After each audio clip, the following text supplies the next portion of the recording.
안녕하세요. PT쌤입니다. 오늘은 국가고시가 얼마 남지 않아서 국가고시에 대한 이야기를 조금 해보려고 해요.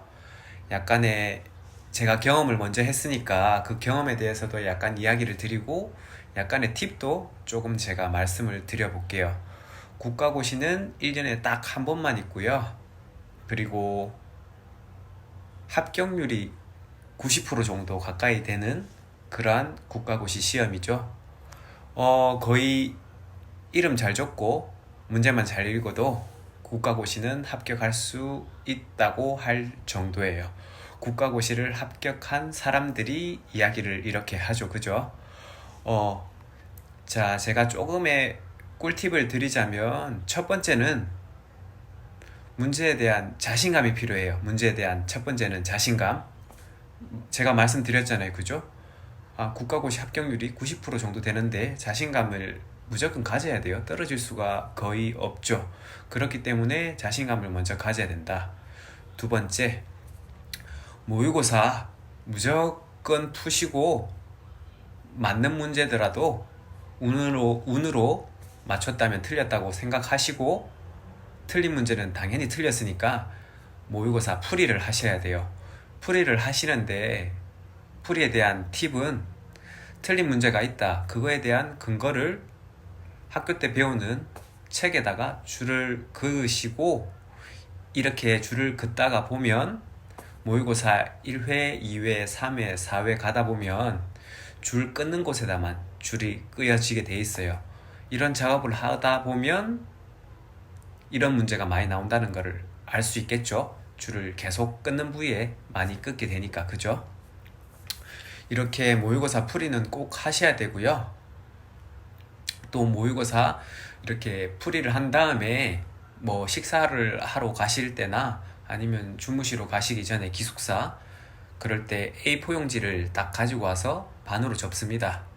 오늘의 공부한 내용을 문제만 반 접은 곳에다가 문제만 이렇게 하나씩 1번, 2번, 3번, 4번 이렇게 해서 문제를 적어서 자기한테 질문을 하는 거죠.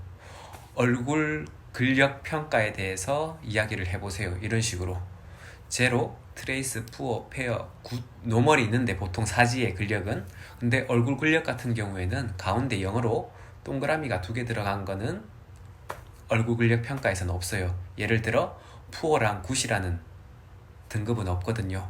이런 식으로 A4 용지 반 접은 데다가 질문을 하고 본인이 답을 하고 배운 내용, 오늘의 배운 내용을 이렇게 적어가는 거죠.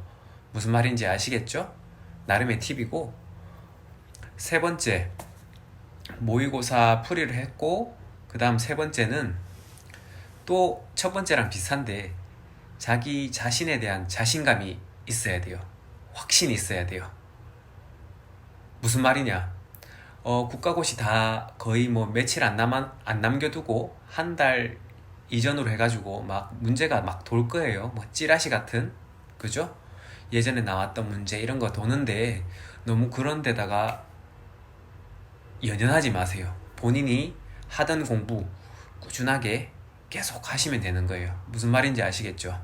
저기도 문제가 나올 것 같고 여기도 문제가 나올 것 같고 하잖아요. 그런 느낌.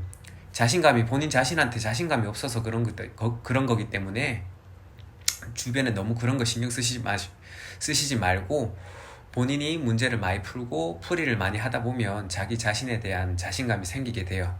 자기가 공부를 안 하니까 불안함이 생기는 거고 자신감이 떨어지는 거기 때문이죠. 무슨 말인지 아시겠죠? 그리고 네 번째 팁. 공부할 때 무조건 그냥 공부하지 말고 국가고시원 작년에 문제 나왔던 거 보면 뭐 예를 들어 해부학이라고 하면 문제 출제 비중이 있어요.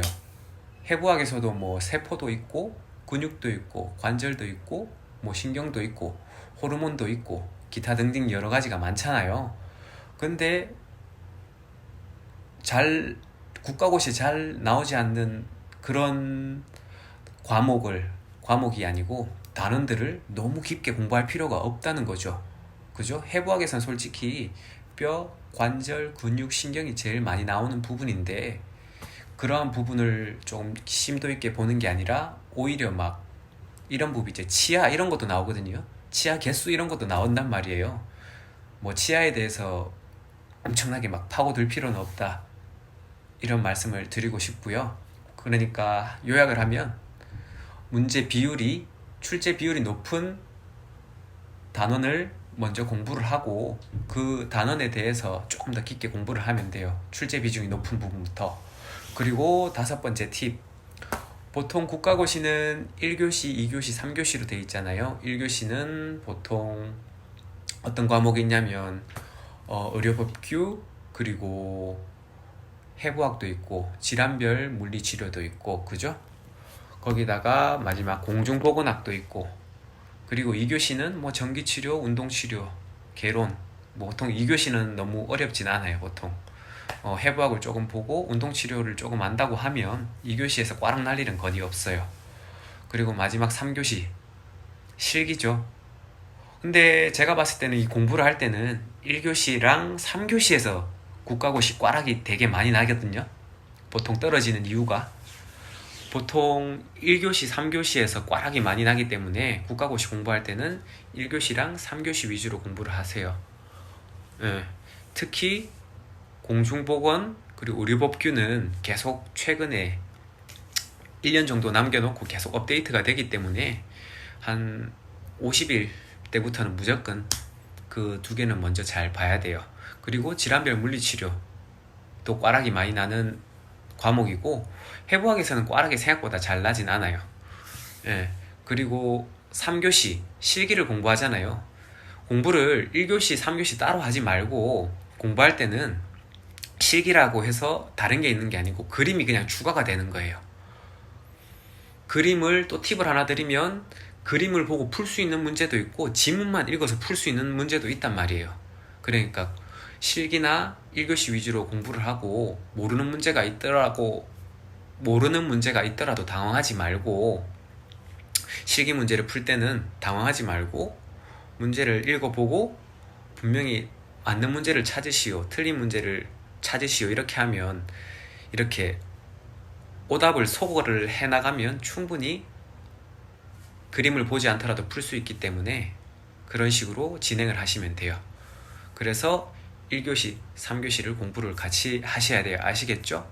그림을 보면서 하셔야 돼요. 따로따로 1교시 공부를 따로 하고 3교시 공부를 따로 하는 게 아니라, 만약에 교과서나 오답노트를 정리할 때 그림 있으면 그림이랑 같이 보면서 공부를 하시면 돼요.